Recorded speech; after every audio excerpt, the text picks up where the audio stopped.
বলে নহয় আমি যিকোনো মুহূর্তত ইলেকশন হলেই ইলেকশন খেলার কারণে আমি অলরেডি প্রস্তুতি হয়েছো যে কালি যে এটা যুদ্ধ হব কালির কারণে আজ রেডি হব লাগে সেই বস্তু নহয় আমি সদায় রেডি সদায় প্রস্তুত আমি যিকোনো মানে পরিস্থিতির সম্মুখীন হবলৈ আমি রেডি কিন্তু হাগ্ৰামাৰ দিন আজি বেচেৰা মানে ৰাস্তা নাই যেহেতু গোটেই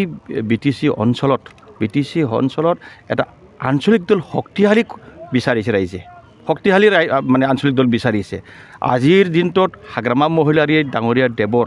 যেটো বিপিএফ ৰাজনীতি দল এইটো আজি যেটো শক্তিশালী নহয় সেইটোৰ কাৰণে আৰু একেটোৰ দ্বাৰা কোনো কাম নহয় বুলি বিটিআৰ বাসী ৰাইজে গম পাইছে গতিকে প্ৰমোদ বড়ো ডাঙৰীয়া দেৱক লিডাৰ্ছ বনাই পেলাই তেখেতৰ দল ইউপিপিএল ৰাষ্ট্ৰীয় দলক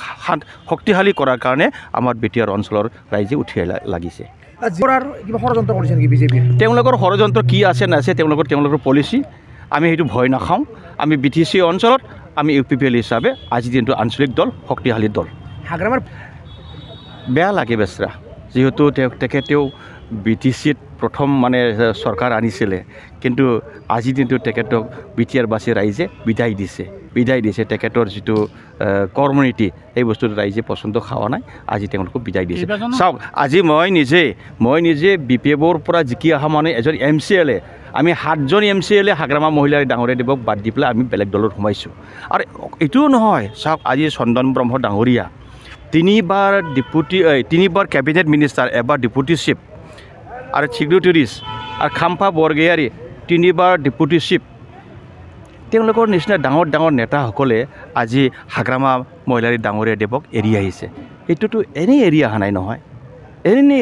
এনে পাকু খেলাৰ কাৰণে কিবা লুকা পাকু খেলিবৰ কাৰণে তেওঁলোকে ইউপিপিএলত সোমোৱা নাই তেওঁলোকৰ কিবা ভাল উদ্দেশ্য আছে এই অঞ্চলটো উন্নতি কৰাৰ কাৰণে তেওঁলোকে কিবা এটা সপোন দেখা পাইছে যাৰ কাৰণে ইউপিপিএলত জইন কৰিছে আমিতো একো প্ৰত্যাহ্বান বুলি ভাবি লোৱা নাই আজিৰ দিনটোত আমি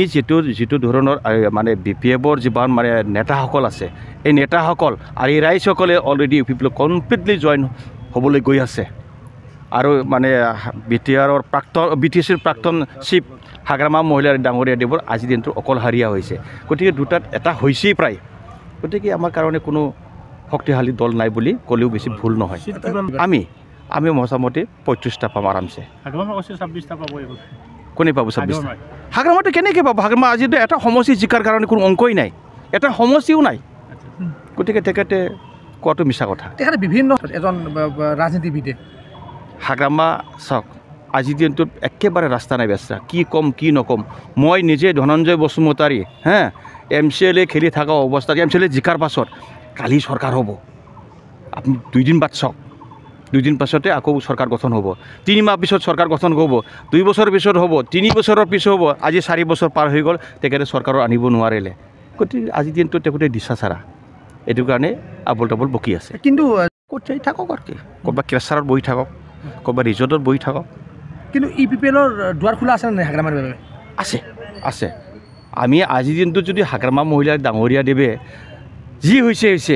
যি হৈছে আমি বিটিচি উন্নত কৰাৰ কাৰণে আমি এক শক্তিশালী আঞ্চলিক দল গঠন কৰাৰ কাৰণে তেখেতে যদি বিপিএফ বাদ দি পেলাই আমাৰ ইউপিপিএলত যোগদান কৰে আমি সেইটো পিছৰ কথা আমাৰ হাইকমাণ্ড আছে হাইকমাণ্ডে ডিচিশ্যন দিব নিশ্চয় দিম ঠিক আছে